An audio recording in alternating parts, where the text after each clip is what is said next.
What if I told you that a tiny little strip of water, just a few kilometers wide, could hold the entire global economy hostage? Well, it's not a what if scenario. It actually happened. And today, we're going to break down exactly how it all went down. Take a look at this number, 1/5. It's a huge deal. That's the amount of the world's entire traded oil supply that has to funnel through one single incredibly narrow choke point. And that choke point, well, it has a name, the Strait of Hormuz. You can think of it as the jugular vein for the global energy supply. It's this critical passage that connects the Persian Gulf to the open sea. And when I say narrow, I mean it's only 33 kilometers wide at its tightest spot.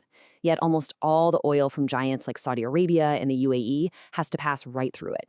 So, you've got this vital artery. Now, what happens if somebody just clamps it shut? Well, that's not some far-off hypothetical. That is the very real crisis we're diving into right now. Here's what went down. After a US and Israeli military campaign against Iran, Tehran did what many thought was unthinkable. On February 28th, it just blocked all ships from passing through the strait. Period. The flow of oil just stopped. And as you can imagine, that sent absolute shockwaves ripping through the world's energy markets. So you're probably asking, how did this one little waterway get so ridiculously important? That's a great question.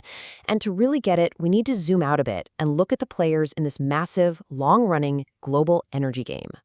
You know, the setup is actually pretty clear. On one side, you've got your major producers in West Asia. On the other, you have these massive energy-hungry economies in Asia. We're talking China, India, Japan. And then, kind of in the middle of it all, you have the United States, which has historically played the role of, let's call it, the intervener, always trying to influence how that oil flows. And look, this is nothing new for the US. This whole quest for energy security has been a huge driver of its foreign policy for decades. I mean, you can draw a straight line from the Gulf War in the 90s, through the Iraq War, and all the way to more recent actions in Venezuela. It's a very clear pattern of trying to shape the geopolitics of oil in its favor. But hold on. Before this whole crisis at the Strait even erupted, the global energy map was already being redrawn because of the war in Ukraine. That conflict created a powerful new dynamic for another one of the world's top energy players, Russia. So, you remember, right? After the 2022 invasion, the West just hammered Russia with heavy sanctions.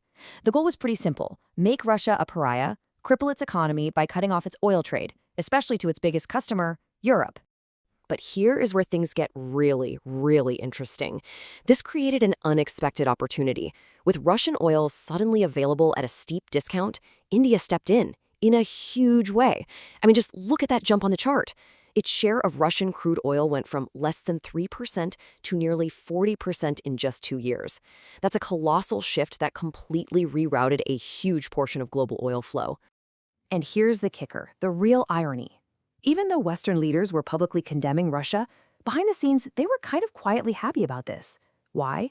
Because with India buying up all that sanctioned oil, it didn't just disappear from the market.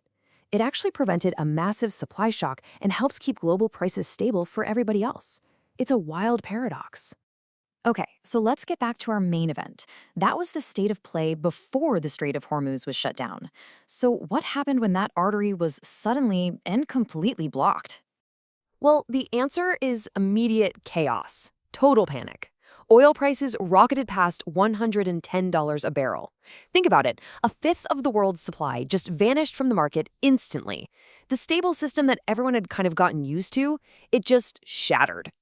But this whole event did way more than just cause a price spike. It completely reshaped the relationships between global powers, creating a bizarre and, paradoxical new reality. And in maybe the most stunning reversal of fortune, Russia emerged as the unintended beneficiary of the whole crisis. With all that West Asian oil stuck behind the blockade, the world suddenly became desperate for the very same Russian oil it had been sanctioning just weeks before. All of a sudden, Russia was holding all the cards. So let's be really clear about this. It was a complete 180 in U.S. policy. Before the blockade, the goal was to punish Russia. After, with fuel prices soaring at home and economies on the brink, the U.S. was desperate for that exact same oil to be sold just to calm down the panicked markets. The domestic political pressure became way too much to ignore. So let's just recap this new reality. In the blink of an eye, sanctioned Russia became a crucial energy stabilizer. The US was forced to reverse its entire policy overnight, and the whole global energy map was just redrawn. This wasn't just some market fluctuation, it was a fundamental shift in the balance of power. This whole situation really proves that a week can be a very, very long time in international politics. And it leaves us with one critical question, doesn't it? In a world this volatile, how long can any new order really last?